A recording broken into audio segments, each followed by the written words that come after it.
नमस्ते। नमस्ते। एक थोड़ा परिचय से शुरुआत करते हैं क्योंकि पूरा भारत ही देख रहा है। आप कहाँ से हैं और अभी किसान पाठशाला में आए हैं तो क्या विचार लेके आए हैं? मेरा नाम अमर गुजर। मैं नेटिव प्लेस मेरा मोहाड़ी रगना डांगरी धुले डिस्ट्रिक्ट में पड़ता है। ओके। और कामकाज के लिए मैं पुणे में रहता हूँ पिछले 20-25 साल से। बट हमारा खेती वगैरह जो है वो मोहाड़ी में है, धुलिया में। ओके। और यहाँ पे आने का जो प्रयोजन है वो जैसे मैंने आके बोला कि भाई आप तो मेरे गुरुदेव हैं। अरे इतना बड़ा नहीं, गुरुदेव इसलिए कि वो कैसे रिलेशन, देखो फेस टू फेस जब बात कर रहे तो मैंने आपको बोला नहीं था, पहले भी गुरुदेव बोला। हम तो पढ़ लिख के डिग्री लेके इंजीनियर बन गए, बट जो मिट्टी का जो नॉलेज और जो खेती बाड़ी में जो आपने बताया यूट्यूब के माध्यम से जो हमने सुना, तो लगता है यार ये जो डिग्री से अलावा कुछ अच्छा दिया है। दूसरी चीज़ आप जिस तरीके से अभी बताया, हमने बात किया कि ओशो जी के बारे में, वो भी मैं फॉलो करता हूँ। और यहाँ पे बैठते बैठे मैंने अभी जो 4 चीज़ें देखी जो मेरे आराध्य है प्रभु श्री रामचंद्र, उनकी मेरे तो भाई अभी आपको तो छोड़ नहीं सकता मैं।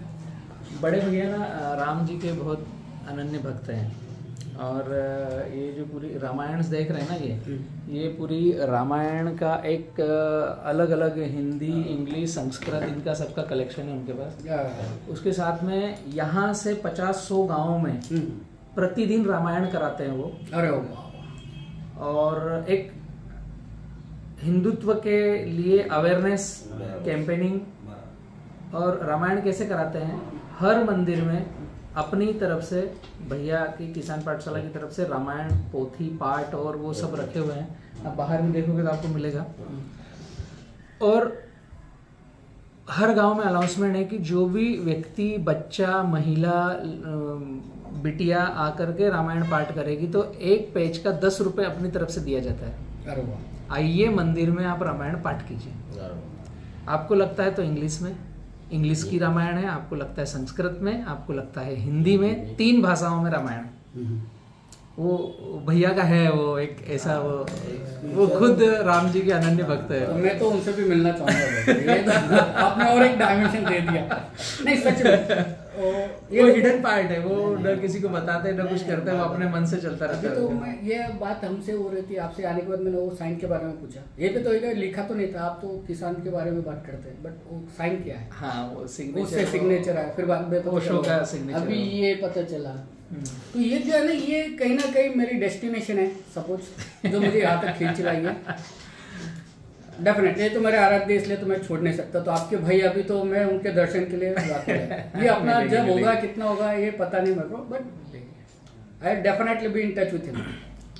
और डेफिनेटली इसलिए बता रहा हूँ कि मैं खुद भी जो भी है, चाहे हम मंदिर में हो ना हो, लेकिन मेरे घर में मैंने मंदिर बना रखा है। क्या बात है, कुछ हो, लखन, जानकी, हनुमान। तो मैं हमेशा डेली भाई उनको, जैसे आपसे मिलने, इनको मिलने बिना निकलता नहीं, जाने के बाद वापस उनको मिलता हूँ भाई आगे। अभी आप प्रोफेशन क्या कर रहे हो? मैं प्रोफेशनली मैं इंजीनियर हूँ। मैंने MBA किया है। पिछले 16-17 साल से मैं एक ऑटोमोबाइल कंपनी में काम करता हूँ as a manager, project manager. Okay. मेरी वाइफ जो है वो सॉफ्टवेयर इंजीनियर है। ओके। तो she is also working multinational company. Okay. तो और 2 बच्चे हैं। हम पुणे में ही सेटल है अच्छे से। वेल सेटल लाइफ के चलते चलते ऐसे किसान पाठशाला में कैसे घुस गए?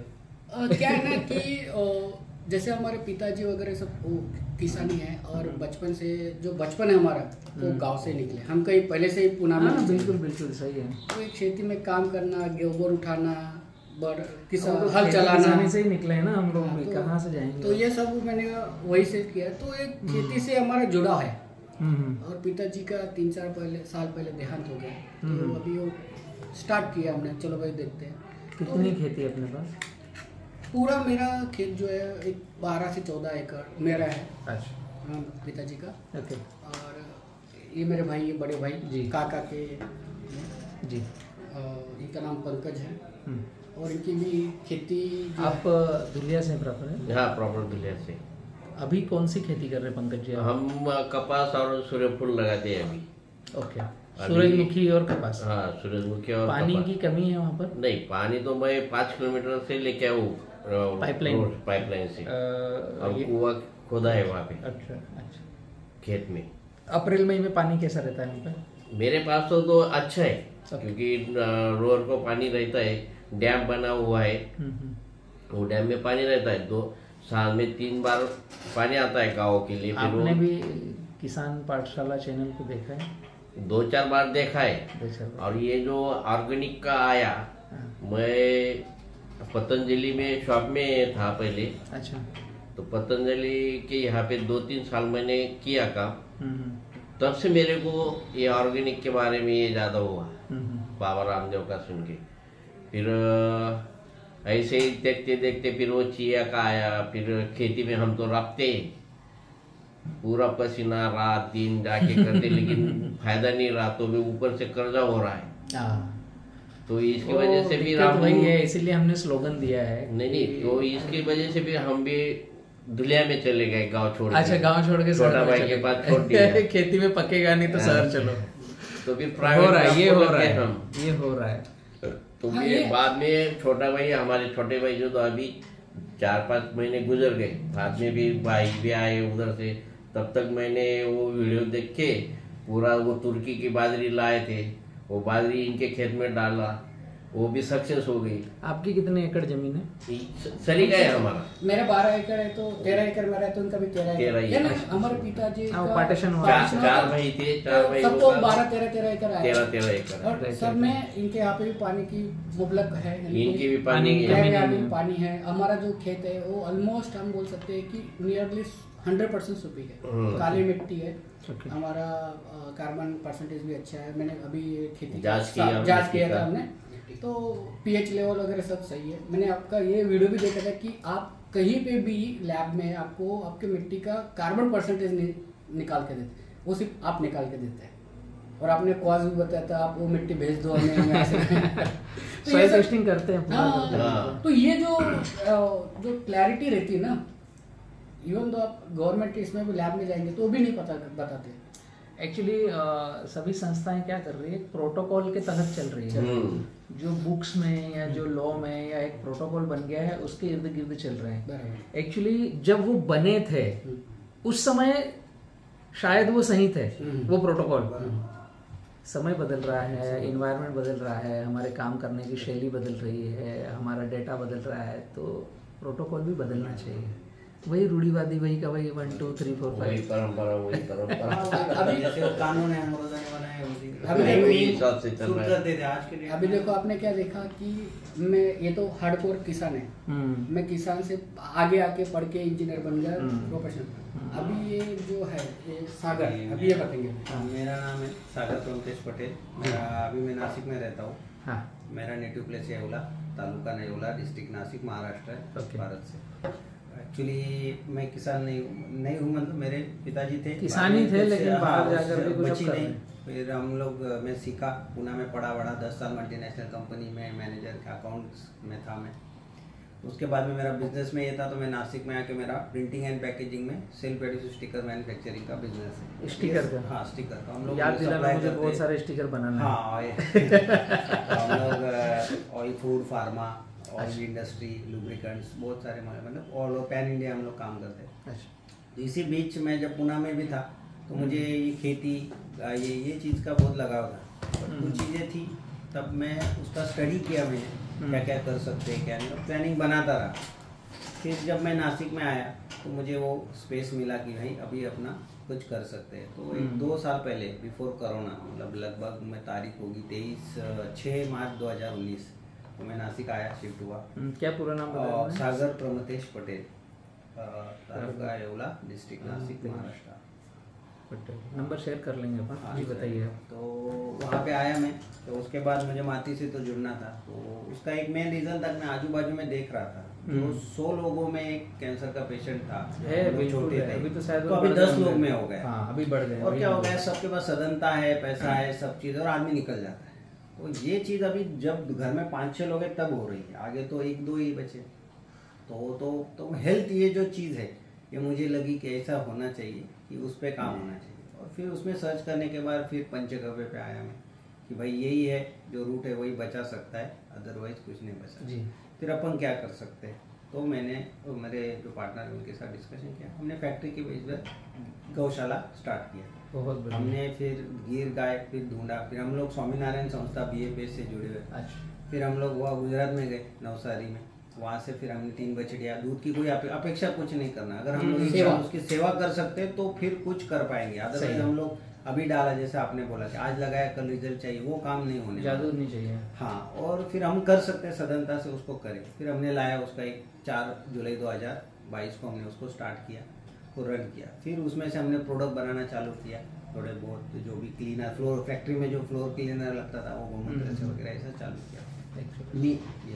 तरह बुक्स पढ़े, कुछ वीडियोस देखे, कुछ साइट पे गए, गौशालों के गया। बीच में आपका इनसे फिर ये था, तो फिर हम लोग सस्टेनेबल एनवायरनमेंट कैसे दे सकते, हम लोग पैकेजिंग में बात करते, कॉन्फ्रेंस अटेंड करते, सस्टेनेबल के साथ साथ एक कदम आगे बढ़ना पड़ेगा। हाँ, सेल्फ सस्टेनेबल कैसे कर सकते हर चीज को, मतलब जो गौशाला हो, जैसे हमने बिजनेस खड़ा किया 0 to हमने उसको 10 साल में एक खड़ा किया, तो वैसे कैसे कर सकते हैं। उसी चीज में फिर ये चीज भी आई कि खेती, तो उसमें फिर आपका जो बाम्बू का था, तो फिर वो बाम्बू का वो क्लिक ऐसे हुआ कि फिर अभी पोलो ये अपना फ्यूल तो ये 5 साल में पेट्रोल बंद करना है, फिर आएंगे CNG पे, फिर वो जो CNG और इथेनॉल, हाँ, तो बाम्बू से CNG ये जो बात थी वो क्लिक हो गई। मैं बोला इस पे रिसर्च जाना पड़ेगा। फिर आपके पीछे लगा, आपके वीडियोस देखे, फिर वो फिट हो गया फॉर्मूला। 90 किलो kg गोबर में 1 किलो CNG, ऐसे 52 ग्राउंड, इससे 252 kg अपना एग्रीकल्चर वेस्ट से 1 किलो, 6 किलो बाम्बू से 1 किलो CNG। मैं बोला ये फ्यूचर है, अपने अकेले का छोड़ दो, लेकिन पूरा मतलब लेके जो आगे का भविष्य है, जो लोग 10 साल बाद बात करेंगे, आज अपन ये सब लोग जुड़ गए, क्योंकि अकेला आदमी ये जो लॉबी है वो खत्म कर देगी। जैसे उदाहरण है हिस्ट्री में जो उस तरह आप चले, उनको व्हाटएवर जो था राजू दीक्षित होते तो हो गया, तो अभी ये वो नहीं कर सकते, हम लोग जब जुड़ जाएंगे। तो मैंने सोचा ये चीज़ है जिस पे काम होना चाहिए। अपने को क्या मिलेगा उससे, कोई ये नहीं, अपना ब्रेड एंड बटर के लिए बिजनेस बाकी सही है, अपने को कुछ तो भी करना है। तो फिर जुड़ा, मेरे पास 1 इंच भी तो मेरे पास 1 इंच जमीन नहीं है अभी आज के डेट में, ये नहीं, लेकिन मेरा भाव है कि वो कुछ उसमें करना है। जो लोग उसमें करते हैं तो मैं उसके साथ, आज मेरा सैटरडे ऑफ था, उन्होंने बोला मैं निकल पड़ा, तो जब जाएंगे उसी थॉट प्रोसेस के लोगों से मिलेंगे, तो जब लर्निंग होगा तो हम लोग देखेंगे, तो 10 लोगों को बता पाएंगे। फिर भी बताने से नहीं होगा, आपने यहाँ खड़ा किया है, हम वहाँ पे जैसे अपना मैंने देखा 40 गाँव में 2 एकड़ में किसी ने आपके यहाँ से बाम्बू का खड़ा किया है, तो ऐसे जब बनेंगे तो मैं उसको, मेरा रोल मैं ये समझता हूँ कि आफ्टर प्रोडक्शन कल्टीवेशन के बाद बाम्बू का जो प्रोसेसिंग है उसमें मैं अपना नॉलेज दे सकता हूँ, मैं उसमें जो भी होगा वो मैं कर सकता हूँ। तो उसमें मैं काम करूंगा कि भाई क्या बना सकते हैं। तो इनको क्या होता है, 2 चीज़ है मैंने जो देखा है कि एग्रीकल्चर कल्टीवेशन हो जाता है, प्रोडक्शन हो जाता है, बेच नहीं पाते। और बेच में ये लोग जो बीचे का अपना जो ट्रेडिशनल सिस्टम है उसमें कुछ नहीं होने वाला, आप नीचे कितना भी अच्छा कर लो, तो ये हैंड ऑन हैंड चलना चाहिए। इन्होंने करा, फिर उसमें नया प्रोसेसिंग हुआ और फिर उसमें मार्केट में ट्रेडिशनल वे को बाईपास करना पड़ेगा, तभी इनके पास रूट तक वो पहुंच पाएगा पैसा, और फिर वो जो अपना जो इकोनॉमी थी। और ये सब करते वक्त एक संस्कृति को बेच रखना है। आप अर्बन मल्टीनेशनल आप तो घूमते देखेंगे, मैंने तो सिर्फ पढ़ा सुना कि लोग इंडियन कल्चर फॉलो कर रहे हैं, उसमें उनको फ्यूचर दिख रहा है। तो ये चीज अपने इधर है, और ये चीज सब अपन लिंक करेंगे तो अपन बराबर गाय गोबर ये जो सब चीज है, ये खेती है, उसको ये करेंगे। क्योंकि अभी मैं बोल रहा हूँ आपको, पैसा बहुत हो गया है दुनिया में, अभी हेल्थ के पीछे भागे, पैसा सेकेंडरी, वो अभी हेल्थ के पीछे भागे, हेल्थ ही है। कोरोना में सेठ लोग निकल गए बहुत सारे, प्रॉपर्टी तो इधर ही छोड़ के, ऐसा काम में नहीं आया ना, तिजोरी में रह गया ना, ऑक्सीजन मिल नहीं पाया, सिलेंडर नहीं मिल पाया। मेरा फैक्ट्री जहाँ पे है उसका जो प्रॉपर 200 करोड़ का उनका प्रॉपर्टी है, वो जो थे वो संचित थे, वो चले गए। ऐसा हुआ है, बहुत सारे कई कंपनीज हमारे सप्लायर ओनर चले गए, कंपनी आज डेड पड़ी।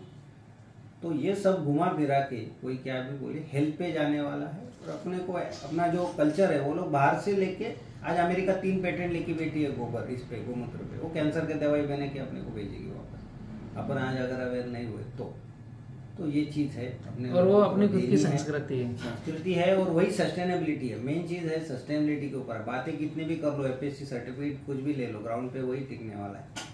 तो ये सब चीज का एक आफ्टर कोरोना आप सोचो, या वो थॉट प्रोसेस, और आप जैसा सोचते हो वैसा करते, कर्म वही है।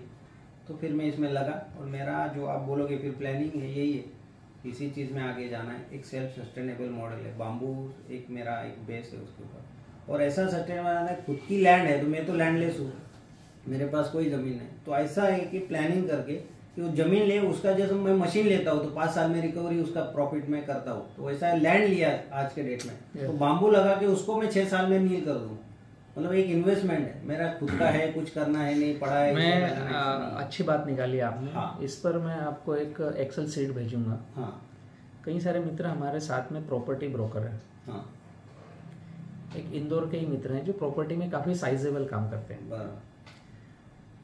अभी तक कोरोना काल तक वो प्रॉपर्टी में अच्छे हाइक पर है।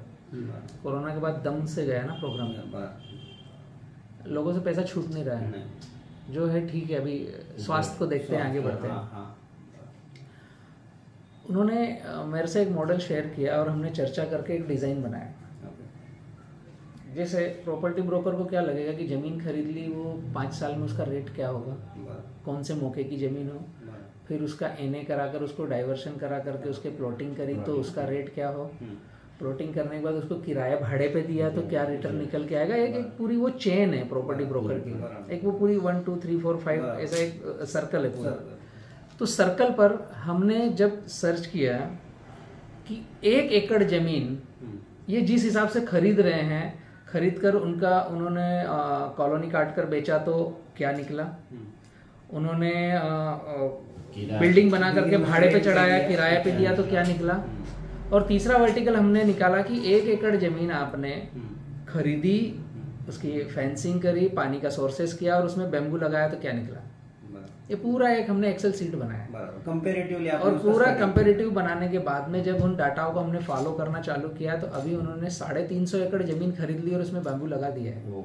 20 एकड़ 10 एकड़ 50 एकड़ 100 एकड़ करके प्रॉपर्टी में बिल्डिंग बना करके उसको सेल करना या उसको रेंट पे चढ़ाने की बजाय वो बैम्बू लगाने पे आ गया। 5 लाख रुपए एकड़ उन्होंने अलग किया, मोटा मोटा मैं बता रहा हूँ। बैम्बू को कोई अच्छी जमीन की आवश्यकता नहीं, अच्छी में लगा तो बहुत अच्छा, मीडियम में लगा तो सोने पे सुहागा, और बंजर में लगा तो उसको सोना बना देगा। समझने वाली बात है। तो उन्होंने क्या डिजाइन किया कि 2 लाख रुपए की जमीन कहाँ मिल रही है, सेम लाइन पे हम लोग, समझने वाली बात। 2 लाख रुपए एकड़, 1 लाख रुपए उसकी फेंसिंग, बोरिंग, पानी की व्यवस्था, सब कुछ हो गया, 3 हो गए। 1 लाख रुपए उसमें पौधे लगाना और 1 साल का मेंटेनेंस, 4, और 1 लाख रुपए अगले 3 साल का मेंटेनेंस। 5 साल का रेवेन्यू मॉडल बनाया, 1 एकड़ में लगाना है 5 लाख रुपए, और चौथे साल से उसमें इनकम चालू होगी अगले 100 साल के लिए। तो जैसे ही आप बैम्बू प्लांटेशन करते हो या कोई भी फसल करते हो और बाउंड्री बनाकर पानी की व्यवस्थापन करते हो तो 2 लाख रुपए वाली जमीन चली जाती है आपकी 7 लाख रुपए पे। वैल्यू एडिशन तो यही हो गया। बैरन लैंड थी, बंजर जमीन आपने परचेस करी, बेम्बू को कोई उबड़ खाबड़ है तो भी चलेगा, फ्लैट लैंड करने की आवश्यकता नहीं है। जैसे ही आपने उसको परचेस किया 1 लाख 1.5 लाख 2 लाख रुपए एकड़ में, उसका रेट हो गया 5 से 7 लाख रुपए 10 लाख रुपए एकड़, क्योंकि अब वहां पर टेक केयर हो रही है, वहां पर केयरिंग होकर के कोई फसल आ रही है, वहां पर आपने व्यवस्थापन जुटा दिया है, एक फार्म हाउस का एक छोटा 2 कमरों का मकान बना दिया है। ये सारी चीजें उस 5 लाख में हमने ले ली। और जब उसका रेवेन्यू निकल के आ रहा है तो हमने जो देखा कि अगले 20 साल में कुछ ऐसा हमने मॉडल निकाला, तो जो जमीन प्लॉटिंग करके बेचा या जो रेंट पे चढ़ाया तो रेंट वाले का निकल रहा 29 लाख रुपए 20 साल में, प्लॉटिंग करके चढ़ा रहे हैं उसका 32 लाख रुपए निकल रहा है, और बेम्बू का 20 साल में देख रहे हैं तो 64 लाख रुपए निकल रहे हैं मॉडल। और वो पहले वाले 50% है, जमीन बिक जाने वाली है। यहाँ पे land as it is, construction करोगे उसको, आपकी खुद की आपके बच्चों के लिए पीढ़ी के लिए बच गई, क्योंकि 100 साल बैम्बू निकलेगा तो आप जमीन क्यों बेचोगे? क्यों बेचेंगे? वो तो रिजर्व बैंक हो गया, वो तो आपकी एफडी हो गई। वो मैं आपके साथ एक्सेल शीट शेयर करूंगा। आज के हिसाब से अगर देखा भी जाए तो अगर तुम सबसे ज्यादा पैसा अगर रियल एस्टेट में लगाओ या कहीं पर तुम मार्केट में लगा दो, शेयर मार्केट में, वो भी आपको इतने परसेंटेज में रिटर्न नहीं देगा। नहीं, इसमें ब्रांचेस है 10% 15% से ज्यादा देने पर। ऑक्सीजन पार्क की कंसेप्ट भी आपने ऑक्सीजन पार्क का जो हमारा वो अभी एग्रो टूरिज्म उसमें साथ जोड़ लेंगे आप है जुड़े हुए लोग है। अभी वो सैटरडे संडे जो कल्चर है पुणे मुंबई में ये वो अभी उग गए, मल्टीप्लेक्स है वो जाके वो खत्म हो गए। अभी वो बोलते हैं कुछ नेचुरल पीस, सीमेंट के जंगल, हाँ, धुआं, पोल्यूशन, शोरगुल सब से ये सब लोग उग गए। अब सबको उनको- बाहर निकल के हाँ, गांव में जाना गाँव है। में जाना है और मैं बुला रहा हूँ सबको गांव में आ जाओ, तो आ जाओ। शहरों को छोड़ दो। आज जो लग रहा है कि सिटी में प्रॉपर्टी का बहुत ज्यादा है, आप देखना थोड़े दिन बाद लोग गांव में प्रॉपर्टी का अभी हो गया भाई, कोरोना अभी के हो बाद गया। बेचना कम हो गया है तो अभी अभी वो हो गया। जुना पुराना भी रखो। मैं आपको बतलाऊं, ये ऑफिस आप जो देख रहे हो छोटा सा गांव है, हाँ। एक ग्राम पंचायत है यहाँ पर तलुन में। मेरी इत्तेफाक है कि कोविड बाद में आया, उसके पहले मेरी ऑफिस थी इंदौर में, मेरी ऑफिस थी बड़वानी में। रेवा ऑलरेडी आप घूम के आए, वो भी एक ऑफिस है ही, ठीक है। ये मेरी ऑफिसेस थी जहाँ मैं बैठता था वर्किंग करना। कोविड आया बाद में 2019 में ही पूरा समेट करके हम दोनों भाई घर पे आ गए। ऊपर रेसिडेंसी है, नीचे ऑफिस है। कोविड बाद में आया तो अच्छा हुआ कि हम पहले आ गए, नहीं तो फिर डंडा मार के हम आते, डंडा खा के आते हम कोरोना का, चलो ताले लगा और घर पहुंचो। इत्तेफाक था हम पहले आगे, समझ आ गए कि शहर में कुछ नहीं है।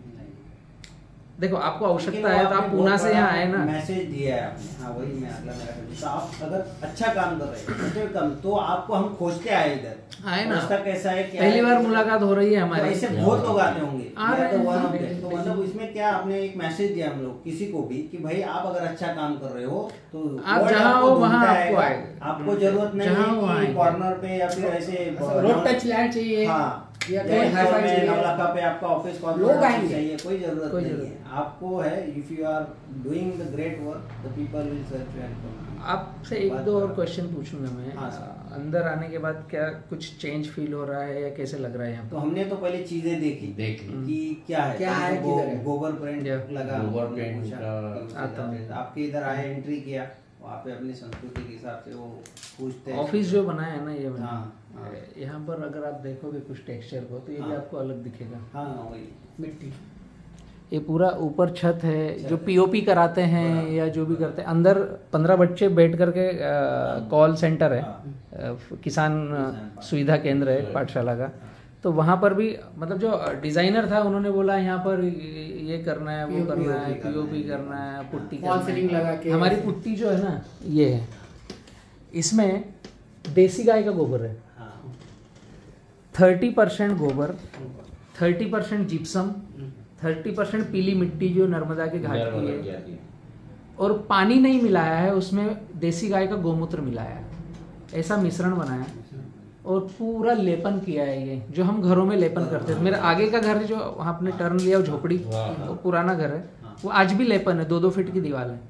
ये सीमेंट कंक्रीट का बना है, लेकिन मेरे बेडरूम में और यहाँ पर सभी जगह आपको ये मिलेगा। कोई कलर नहीं, कोई केमिकल नहीं, कोई टेक्सचर नहीं, जितना हो सके उतना कर रहे हैं। अभी हमारे पास सबके पास 1-1, 2-2 फोन है, मेरे पास 2 फोन है, आपके पास 1-1 होंगे। अंदर 15 बच्चे बैठते हैं तो 15 फोन तो वो लेके आते हैं, सबके पास 1-1 फोन है ना। और 8 फोन मेरे ऑफिस के हैं, इनके रेडियस जो निकल रहे हैं, विकृतियां जो निकल रही है, ये गोबर करने से सारा जीरो। आप ये फोन का रेडियस चेक करोगे तो इस घर के बाहर आपको वाइब्रेशन मिलेगा, गंदी वेव मिलेगी। जैसे ही देसी गोमूत्र गोबर के संपर्क में आप आओगे, जीरो। अच्छा है, ये साइंस है। और जैसे कॉल सेंटर में बात करते समय हम अगर 4 व्यक्ति बात कर रहे हैं तो आवाज टकराएगी, जो आपकी वो पुट्टी जो रहती ना वो इको करती है। अभी वहां पर कोई आवाज टकराती नहीं। 5 डिग्री टेम्परेचर कम है। आपको दिख रहा है मेरे ऑफिस में एसी नहीं लगा है, न बच्चों के पास एसी है। ये तो अभी मैंने ये आवाज न जाए इसलिए सफोकेशन हो रहा है, डोर बंद कर दिया, ये पीछे खिड़की बंद कर दी। नॉर्मल क्लाइमेट, जब हम नॉर्मल क्लाइमेट में जी सकते हैं तो फिर अपनी चमड़ी को, स्वास्थ्य को क्यों परेशान करना है।